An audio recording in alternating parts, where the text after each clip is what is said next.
Assalamu alaikum, dear students. Today we will discuss about the articology. आर्टिकोलॉजी को जब हम discuss करते हैं तो ये एक बहुत इम्पोर्टेंट टर्म है इकोलॉजी की. A single population relationship to its environment known as autecology. एक सिंगल पॉपुलेशन का इन्वायरमेंट के साथ जो रिलेशन है उसको आर्टिकोलॉजी कहते हैं. यानी एक पॉपुलेशन, फॉर एग्ज़ाम्पल वो प्लांट्स की कोई एक स्पेसिफिक स्पीशी है, वो सोयाबीन है या मस्टर्ड है, कॉटन है, वीट है, तो जो प्लांट की एक स्पेसिफिक स्पीशी, एक स्पेसिफिक पॉपुलेशन है, जब हम उसको स्टडी करते हैं कि उस पर क्या इम्पैक्ट है इन्वायरमेंट का, उस पर हवा का उस पर ह्यूमिडिटी का क्या इफेक्ट है, लाइट का क्या इफेक्ट है, वेदर कंडीशन, टेम्परेचर का क्या इफेक्ट है, यानी इन्वायरमेंट का और उस स्पेसिफिक पॉपुलेशन का जो आपस में रिलेशनशिप है, इसको कहते हैं आर्टिकोलॉजी. इसके बाद आते हैं लेवल ऑफ इंटीग्रेशन. तो इसके दो लेवल्स होते हैं. एक है individual level which relates to study of single organism. यानी जब हम एक सिंगल ऑर्गेनिजम्स को स्टडी करते हैं तो यह है इंडिविजुअल लेवल. और दूसरा होता है population level which relates to study of group of organisms. यानी जब हम ऑर्गेनिजम्स के एक ग्रुप को स्टडी करते हैं तो इसको पॉपुलेशन लेवल कहते हैं. आर्टिकोलॉजी को पॉपुलेशन इकोलॉजी भी कहा जाता है. इसकी एग्जांपल को हम डिस्कस करते हैं कि if you are studying 50 to 100 plants of soybean in order to know the effect of water pollution on their growth and yield, you are studying the single or one population of soybean plant. This study is called articology. वो कह रहे हैं अगर आपके पास 50 से 100 plants हैं soybean के और आप इस पर वाटर पोल्यूशन और उसकी ग्रोथ और यील्ड को स्टडी कर रहे हैं, तो ये जो एक सिंगल पॉपुलेशन है सोयाबीन की, इसको कहते हैं आर्टिकोलॉजी. ओके, इसके बाद हम आगे चलते हैं साइनोकोलॉजी. The study of relationship of different communities to their environment. Yes, जो रिलेशनशिप है कम्युनिटीज़ का, डिफरेंट कम्युनिटीज़ का इन्वायरमेंट के साथ, जब हम इसको स्टडी करते हैं तो इसको क्या कहते हैं? साइनोकोलॉजी. इन्वायरमेंट के अंदर, एक बायोस्फीयर के अंदर, बायोम के अंदर डिफरेंट स्पीशीज़ मौजूद होती हैं, डिफरेंट पॉपुलेशंस होती हैं जो कम्युनिटी बना रही होती हैं.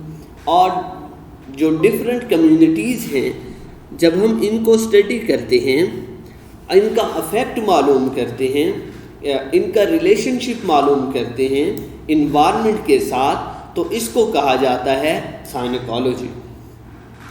जब हम इसके लेवल्स की बात करते हैं तो इसके अंदर 3 लेवल्स होते हैं: इंडिविजुअल लेवल, पॉपुलेशन लेवल और community level. Which relates to study of single organism, it is individual level.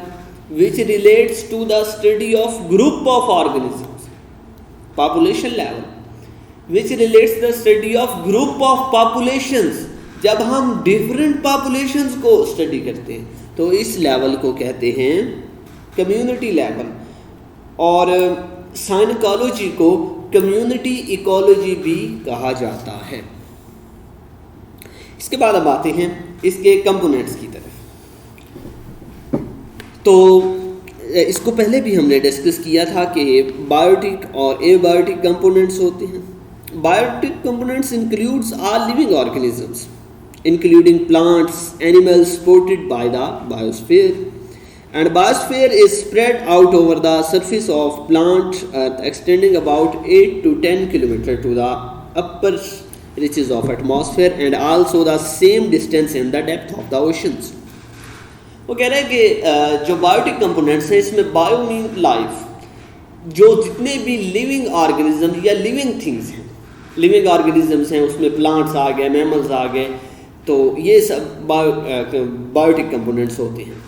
और जो बायोस्फीयर की उसने दूसरी बात किया तो वो कह रहा है कि बायोस्फीयर जो है ये एक सरफेस, ये जो biosphere is a spread out, ये एक लेयर है बेसिकली अर्थ के ऊपर, प्लानिट अर्थ के ऊपर, जो 8 से 10 किलोमीटर है ऊपर की जानिब और एटमॉस्फेयर में, और 8 से 10 किलोमीटर ही डेप्थ में ओशन की तरफ, यानी ऊपर और नीचे, अर्थ से ऊपर और अर्थ से नीचे दोनों तरफ 8 से 10 किलोमीटर का जो एरिया है इसको कहते हैं बायोस्फीयर, जिसके अंदर जिंदगी पाई जाती है। ओके, इसके बाद हमारे पास आते हैं एबायोटिक कंपोनेंट्स।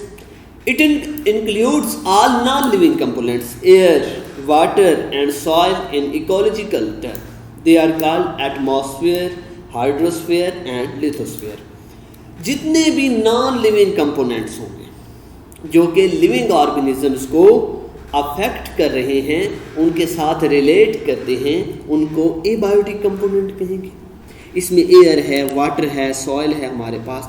इसमें हमारे पास एटमॉस्फेयर है। Atmo mean air and sphere mean place. Hydrosphere, hydro mean water, sphere mean place. Lithosphere, litho कहते हैं अर्थ को या सॉइल को, और स्फीयर मीन प्लेस।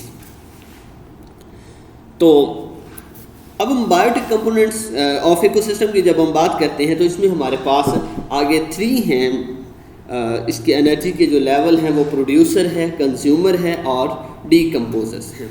सबसे पहले हम डिस्कस करते हैं प्रोड्यूसर्स को। प्रोड्यूसर जैसा कि नाम से जाहिर है ये प्रोड्यूस करते हैं, पैदा करते हैं। Producers are the green photosynthetic plants which capture and bring the light energy into the ecosystem. They are able to manufacture organic food from simple inorganic substances. They are autotrophic organisms. Next आते हैं consumers. Consumers are all the organisms, primarily animals, which obtain energy directly or indirectly from the producers. And decomposers are the mainly fungi and bacteria, which obtain their energy from the dead and decaying plants and animals. They release chemical elements and ions. जो producer होते हैं ये produce कर रहे होते हैं, अपनी खुराक खुद बना रहे होते हैं। जो कंज्यूमर्स होते हैं ये प्रोड्यूसर्स की बनी हुई खुराक को इस्तेमाल कर रहे होते हैं। और जो डीकम्पोजर्स होते हैं, जब चीज़ें डेड हो जाती हैं तो ये इनको डीकम्पोज करते हैं, सिंपल ऑर्गेनिक मैटर में तोड़ देते हैं, डिवाइड कर देते हैं उसको, ताकि उसकी रिसाइकलिंग हो और उसको दोबारा से यूज़ कर लिया जाए। इसके बाद हमारे पास आती है food chain. Food chain is the nutritional relationship among organisms of the different trophic level in which one organism is eaten by the next. ये फूड चेन को आप एग्जाम्पल से समझें। एग्जाम्पल में मैंने आपको दिखाया हुआ है कि हमारे पास ईगल है, फिर उसके पास ब्लू बर्ड है, इंसेक्ट कैटरपिलर्स हैं और ग्रास है। अब ये एक फूड चेन है। अब जो ग्रास है इसको इंसेक्ट कैटरपिलर्स खाएंगे। इसको इंसेक्ट कैटरपिलर्स में आप कोई भी इंसेक्ट ले लें जो घास को खाता है। उसके बाद हमारे पास ब्लू बर्ड्स है। ये ब्लू बर्ड्स एक परिंदा है, ये इस इंसेक्ट को खाएगा। अब फिर इस जो परिंदा है इसको ईगल यानी उकाब खा जाता है। तो ये एक न्यूट्रिशनल रिलेशनशिप है, ये एक फीडिंग चेन है जिसके अंदर एक जानदार दूसरे जानदार से खाया जाता है। तो ये जो एक चेन है ऑर्गेनिजम्स के दरमियान इन्वायरमेंट के अंदर, जिसमें एक जानदार प्रीडेटर है दूसरा प्रे है, तो ये जो न्यूट्रिशनल रिलेशनशिप की चेन है इसको फूड चेन कहते हैं।